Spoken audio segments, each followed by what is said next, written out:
Hello, everybody, and welcome to another episode of Cracking Fitness. Today we spoke with Bethany Shadburne. She is a CrossFit Games athlete that runs a pretty solid social media page that is teaching people how to prehab, meaning how to get your body ready and stay healthy for the long term.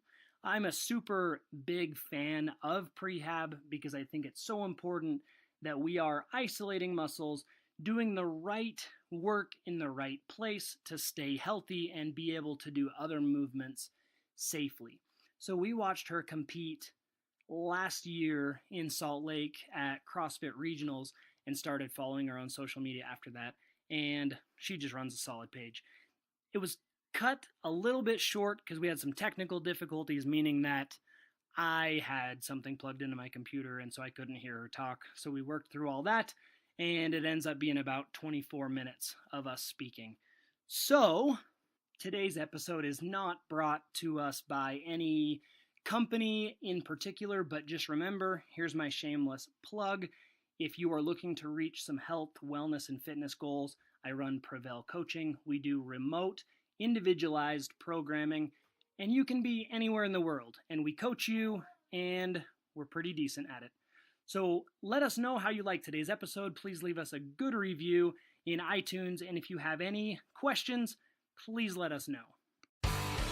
Bringing health, wellness, and fitness ideas right to your speakers with your host, Tyler Martin, learning from experts and average Joes alike. This is the Cracking Fitness Podcast.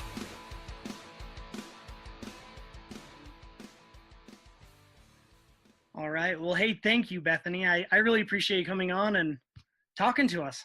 Yeah, of course. Thank you for having me. Yeah. So I've kind of started a new format in these podcasts. Just before, I felt like I would ramble a lot and then I would be all over the place in questions. And like you and I just talked about before we hit record, the whole idea is you're a professional, high level athlete. And I think that's awesome. And you have a lot to teach people. But a lot of people are just getting into this, just starting out. And so really what I want to talk about is who you are and then the basics of what you do. Because I think if we stick to the basics, then it'll help people learn and get that foundation that they need. Absolutely. So who are you? I'm a sibling of 4, and that starts at being pretty crazy. But no, I grew up as a gymnast. That was kind of like my main background. I did that for 8 or 9 years, and unfortunately got a really bad back injury to where I had to quit. Doctors were just like, we don't know exactly what's wrong with you, but you can't do gymnastics anymore. You're done. Yeah. So I ended up just kind of jumping from sport to sport, trying to fulfill kind of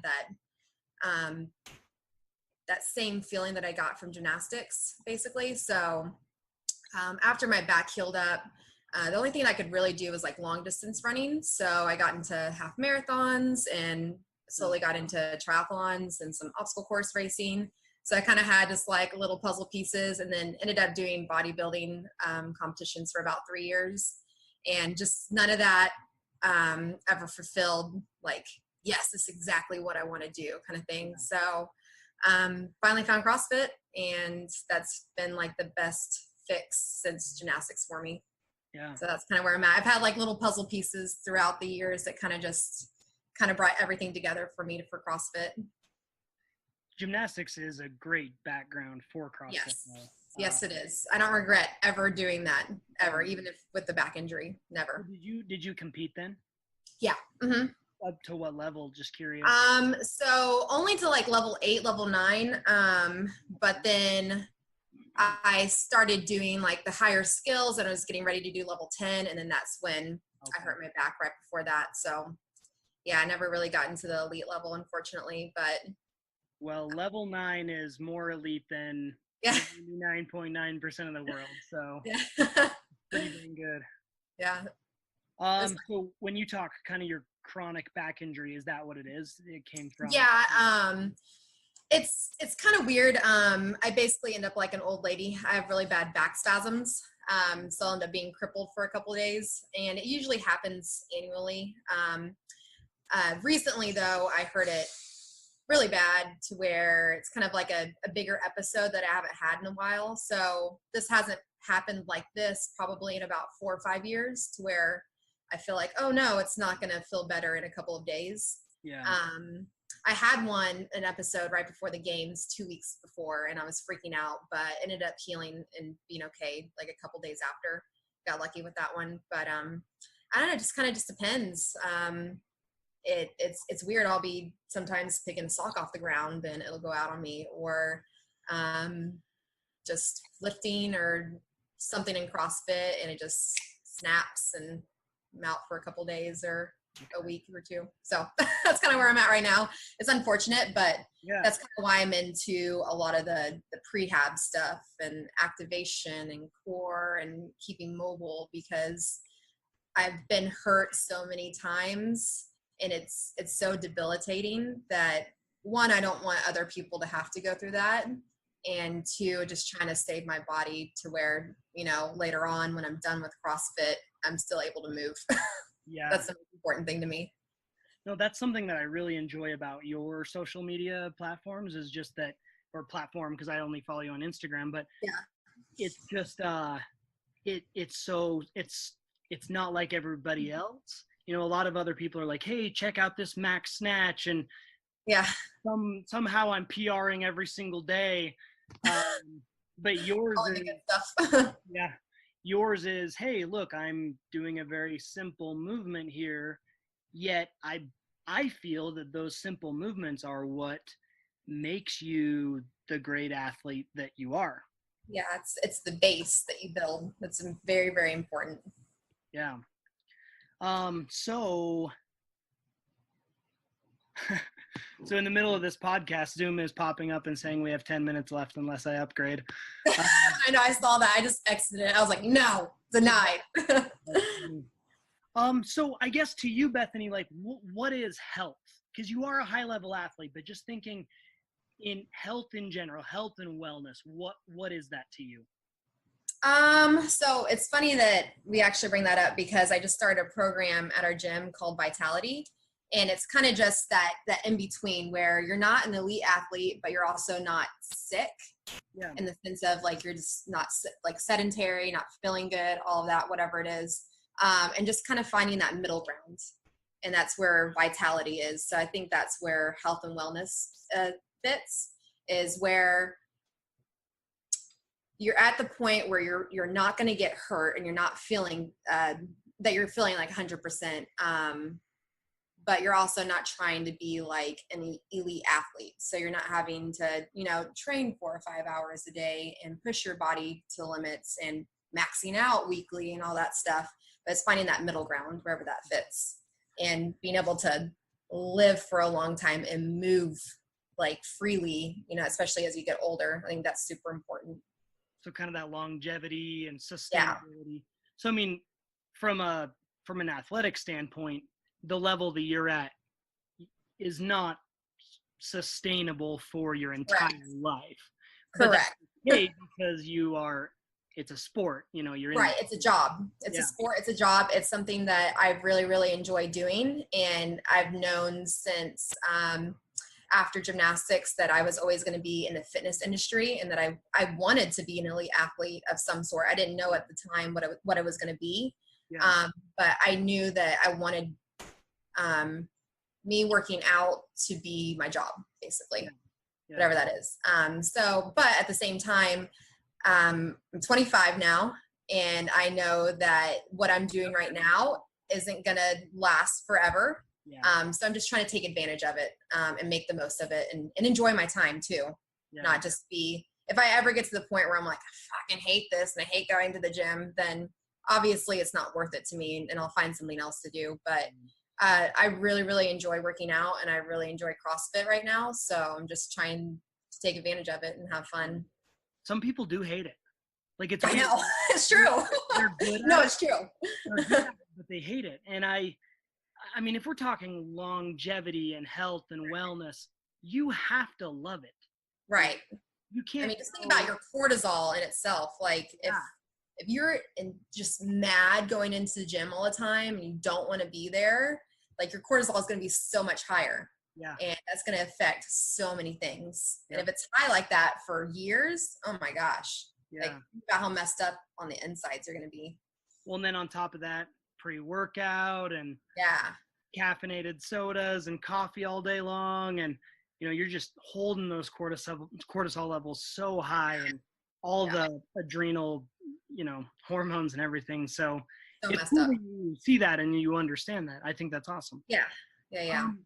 So ideally for just general people, so people that you coach, people that are getting into this space, into health and wellness, what would be like, what makes them fit? What makes an individual fit? I think being able to move throughout their daily life without any issues or being hurt makes them fit. So it's different for everybody. Yeah. Some people are in there for, like, my mom comes to CrossFit for her grandkids, as long as she can play with them and get on the same level as them and get on the ground and stand up and pick them up, then she feels fit. Yeah. And then some people it's a little differently, like they want to be able to do like local competitions and be on the podium for that, and that makes them fit. There's just so many different people that come into our gym and the community and what their fitness is, but it's being able to move freely without any issues. I think that's important. So they say, yeah. They say I'm totally going to mess this quote up, but people's needs vary in kind, but not degree, or no, they vary in degree, but not kind. Does that sound, have you ever heard that before? Nope. So CrossFit's like, well, you might be doing a max effort snatch. Right. Well, grandma doesn't need to max effort snatch, but maybe an overhead pushing motion would be beneficial for her. So it varies in degree, meaning she's not going to need to snatch 200 pounds. Right. But it varies in, it doesn't vary. I can't even talk. Yeah, you see my hands moving. People when I talk with my hands. Yeah. I got you. I think everyone understands. Everyone's got you. Same page here. That's awesome. That was so funny. So what would you say that people need to do each day to just kind of maintain that level, just that basic level of health, wellness, fitness? It may not be your level, but just your mom, for example. What would you say to her that she needs to do every day to just maintain being healthy and well? I think that so in general, I think people need to move every day. They need to watch what they eat. They don't need to be crazy with it. They don't need to track their macros and weigh everything out. But that's important, is what you're putting into your body, and sleep too. Yeah. Sleep is huge. Those three things. So moving, sleeping, and nutrition. Yeah. I think those are the core foundation. So if you're not looking into that stuff, that's a good start, is to, like, how many hours sleep am I getting, and what am I putting into my body? Am I sedentary? Am I sitting all day? Or am I moving as much as possible? Like, look at that stuff. Keep it simple. Yeah, which I like. I mean, that's the whole idea with this podcast, is just trying to keep it simple. So I love that. Those three things are so, from what I know, they're so important. They're very important, and people forget about that stuff. Yeah. Like, especially busy people, like, they end up getting maybe 4 hours of sleep a night, and they don't realize how much that's affecting them. Or they don't realize, like, even in water too, like, you don't realize if you don't drink enough water throughout the day, how shitty you feel, how crappy you feel. And you change that in itself, and you're like, oh my gosh, like, actually I have energy and I can think straight. Holy crap. It's nuts, those basics. That's important. Yeah. When I start coaching someone, one of the first things that I'll ask them is about their sleep. And they're like, well, but does that really it matters big time. It matters. Yeah. Huge. A firefighter, paramedic, or someone who works shift work. Yeah. They're shortening years off their life. Absolutely. You start disrupting that circadian rhythm, you will shorten years off your life. It's just how it is. Yep. And then you're 4 or 5 hours of sleep every night and going and trying to work out at a high level. That's It's not happening. Yeah. It's not happening. That's why, with the vitality program where they're starting at our gym, we're kind of looking at the HRV. Oh, cool. Yeah. Heart rate variability. So that's going to be interesting for them because we're going to have like heart rate monitors on the screen. So if they're not supposed to be in the red zone, I'm going to tell them back off. Or, if their HRV is good, then, hey, time to pick up the pace. Let's go get into that red zone, so it kind of just varies off of that, which will be kind of cool for them. That's great stuff. I mean, I know like Whoop, the Whoop stuff that people have, and kind of dives into the heart rate variability, and that's like the new gold standard of how hard you're working out, and if you're recovered enough to. A lot of people overtrain and they don't realize it. Absolutely. Yeah. I mean, I don't know if I can. It's hard to use the word overtrain because I don't know. There's another word for it, but people that just are just on the go constantly and like trying to do just way too much. And like I said, it's not enough sleep, their nutrition's off, whatever it is. And they're like, why am I not losing weight? I'm always in the gym. And I'm like, maybe you should look at the outside stuff that you're doing and not just how many hours are you kicking your butt in the gym and how much you're sweating. Absolutely. Well, and if we could be in the gym 5 hours a day, but you can't train poor nutrition. And if you're not sleeping, and that's going to mess with blood sugar and ghrelin, and just it gets super deep into, well, why do I crave donuts? Because I'm only sleeping 4 hours a night. That's sugar. Yep. That's awesome. I like that you look into you're getting like deep with your athletes. I mean, heart rate variability, that's not something that a lot of people it's kind of a newer thing that we're just trying out at the gym. It's one of the owners of the gym. He's like, we should do this. Yeah. And so we're just trying to like start it with the new program and kind of see how it goes. So they're our little guinea pig group. So hopefully it goes well. It's for the next 3 months. So it'll be fun. I'd love to know how that goes. And then even from an affiliate owner standpoint, just knowing how to do that. So maybe I can ask you about that later when we're not on here. But so, Kate, this question, it's probably pretty broad. So but you can answer it however you want. So what is your main lifelong goal as it pertains to health, wellness, fitness, all that? Well, so I am always definitely going to be indefinitely going to be in the fitness industry. That's just who I am and who I'm made to be. So this is going to be, you're going to laugh, but like, I want to have an empire, like whatever that looks like. And I want to just have like everything going. So that's kind of what I'm trying to do in these next 5 or 6 years is, network and connect with other people. That way, when my body is done with being an elite athlete, I have other things to kind of fall back on. And I don't know exactly what that looks like, but I know I want it to be in the fitness industry to help other people. Maybe something with the prehab stuff that I have going on. I'd love to do more with that. But I also don't want to take away from my time right now, just trying to grow as an athlete and still learn.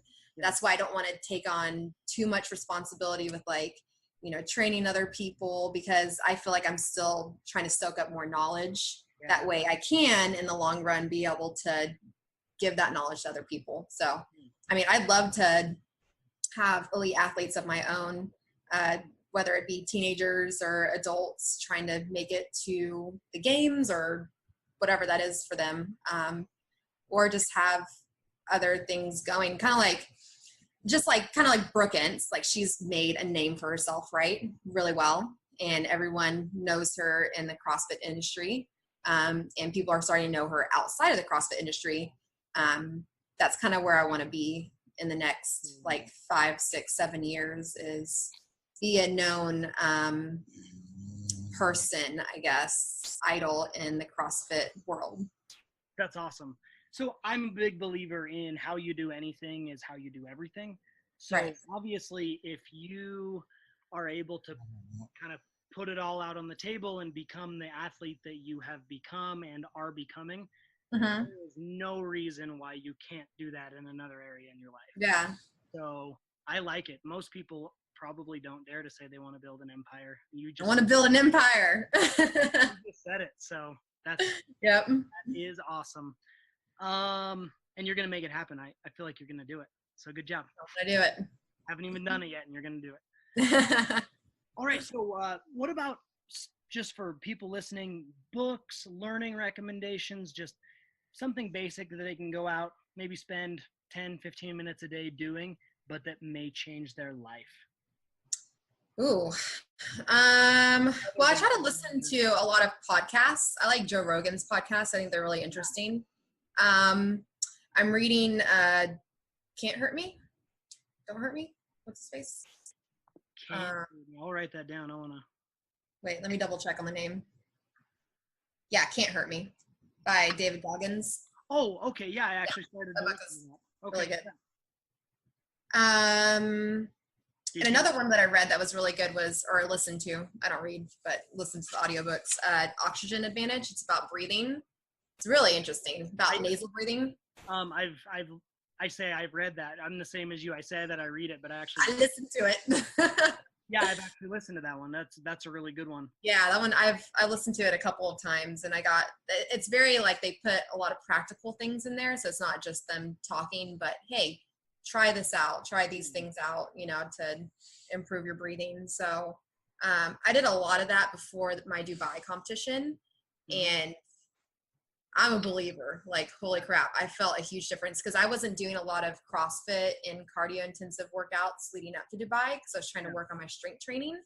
And I was like, okay, I'm really worried because I got to have some type of cardio base to be competing against, these elite level athletes. So I started doing a lot of nasal breathing techniques, and wow, yeah, I felt really good in Dubai.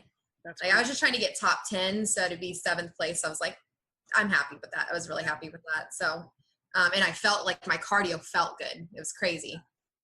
Well, it's nuts to me how aerobic elite athletes can stay. Yeah. So if you and I were to go do a workout together right now, like a 20 minute deal, I would probably start out at like 70%, and you would just see me The drop.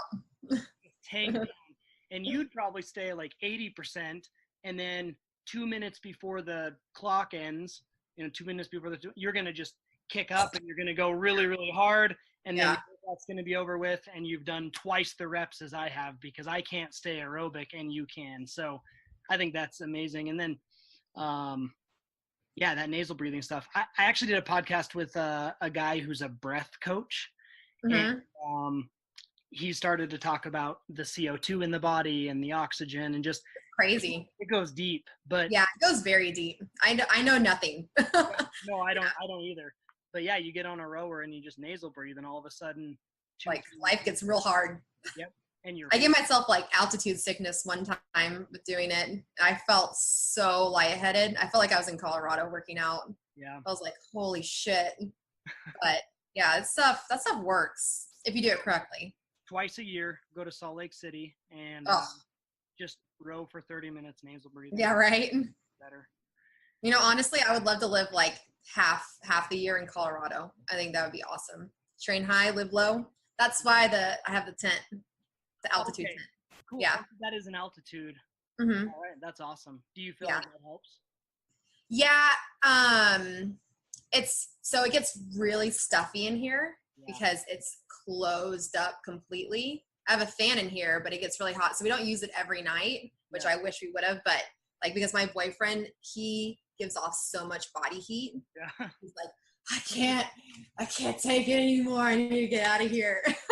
So I haven't used it as much as I wanted to, but when I did use it, I was like, oh yeah. Especially with, also I'll tape my mouth at night too. So I can work on nasal breathing. Yep. So those two together, it's a win-win, because mine goes up to, I want to say 12,000 all the way up. So it gets pretty high. It's awesome. So you're a mouth taping believer as well? In the what? A mouth taping believer as well? Yeah, no mouth breathing. Mouths are for eating, noses are for breathing.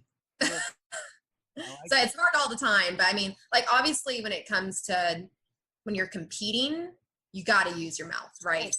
Yeah. But when you're training at like 70, like 70 and below or 80 below percent, then you're able to close your mouth and just do nasal breathing, and that seems to help. But yeah, I mean, there's a time and place for mouth breathing, and there's a time and place for nose breathing for sure. Yeah. All right. Well, I know you've got some stuff going on today, and we had some technical difficulties in the beginning, so Yeah. so just one more question. This is something that I want to ask to everybody, just to have it be a little bit different for listeners at the end. So if you could hang out with one person for a week, who would it be and why? Oh, like an elite athlete or just anybody? I mean, it could be Gandhi. It doesn't, like, whatever you, I don't know, you're just thinking one day, you're like, I would really like to hang out with this person. I'd love to hang out with God for a week. Yeah, me too. Yeah, that would be amazing. I'd ask so many questions. Okay, well, that's probably, I haven't even gotten, I haven't asked that to many people. Yeah. Probably the best answer I'm ever going to get. Yeah. I mean, shit. I mean, he created the world, so why would you not want to hang out with him for a week? Very true. I like it. Well, you can't cap that answer. That's awesome. Hang out with God for a week. That's cool. Anything else that maybe I didn't talk about that you just think, hey, if I said this, it'll help thousands of people? Oh, such a deep question. You'll have to have me on again for a second podcast, and then we can talk more. I like that. That sounds good to me. Well, hey, I super appreciate your time, and absolutely. We'll get this out to as many people as we can, and if there's anything that we can do for you, please let us know, and really appreciate it. No problem. I enjoyed it. All right. Well, thank you, and we will talk soon. Sounds good. All right. Later.